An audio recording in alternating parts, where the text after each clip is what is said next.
दोस्तों, ऐसा कहा जाता है कि जब उत्तर प्रदेश के मुख्यमंत्री योगी आदित्यनाथ का हंटर चलता है तो अच्छे अच्छे माफिया औकात में आ जाते हैं। चाहे उनकी बुलडोजर कार्रवाई हो और चाहे उनके द्वारा लिए गए एक्शंस हो, उनकी चर्चाएं जो होती हैं देश और विदेश में भी होती हैं। आपको अब जल्दी पता ही होगा कि जिस प्रकार से अयोध्या में भी एक नाबालिग लड़की के साथ रेप हुआ है, एक दरिंदे जो कि मोहित खान हैं और उनके कुछ साथी हैं, उन्होंने मिलकर जिस प्रकार से रेप किया है, उस बच्ची के साथ जो अन्याय हुआ है, योगी ने उस पर कार्रवाई करना शुरू कर दिया है। मोहित खान के बेकरी के ऊपर आपको बता दें, बुलडोजर की कार्रवाई हो चुकी है और उनकी जो बेकरी है उसको ध्वस्त कर दिया गया है।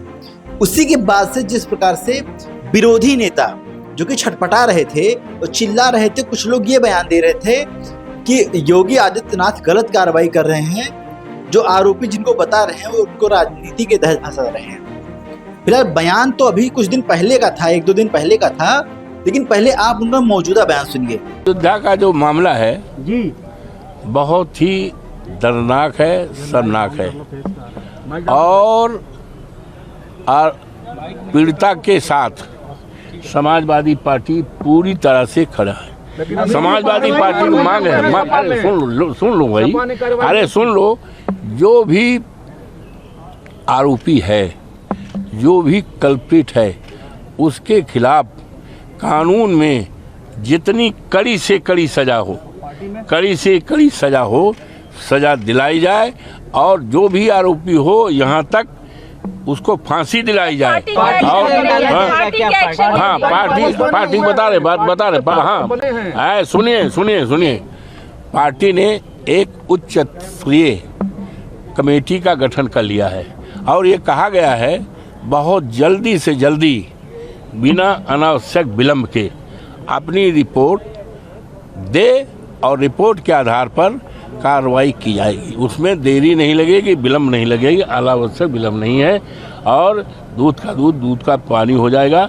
और समाजवादी पार्टी की मांग है, समाजवादी पार्टी की मांग है कि सरकार की तरफ से उसके परिवार को सुरक्षा दी जाए, उसको स्वास्थ्य की रक्षा की जाए और कम से कम 20 लाख रुपए दिया जाए। देखा आपने कि किस तरीके से अवधेश प्रसाद जो कि समाजवादी पार्टी से सांसद हैं और अभी उनकी जो बोली थी वो बदली हुई थी कुछ दिन पहले, 1-2 दिन की पहले की बात कर रहे हैं। जब तक वो दिल्ली में थे तब तक वो अनाप शनाप बक रहे थे, लेकिन जैसे अयोध्या आए हैं वैसे वो सरेंडर कर गए हैं और योगी की प्रशंसा करना शुरू कर दिए हैं और बता रहे हैं कि सरकार के द्वारा टीम गठित कर दी गई है और जांच भी चल रही है। मतलब अवधेश प्रसाद अब योगी आदित्यनाथ के पक्ष में बोलने लग गए हैं। ऐसे में अखिलेश यादव की जो टेंशन है वो बढ़ने वाली है। क्यों? क्योंकि अखिलेश यादव सीधा मोहित खान के पक्ष में खड़े हैं और ये कह रहे हैं कि डीएनए टेस्ट हो, उसके बाद से कार्रवाई हो।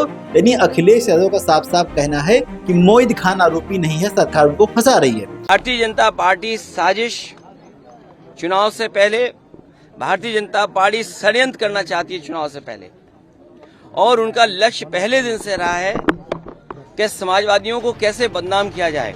लेकिन उन्हीं के पार्टी के सांसद वहीं से सांसद अयोध्या से ही अवधेश प्रसाद के जो बयान है जो बदल गए हैं, उसके बाद से इन दोनों के विचारों में अनबन तो हो ही गई है।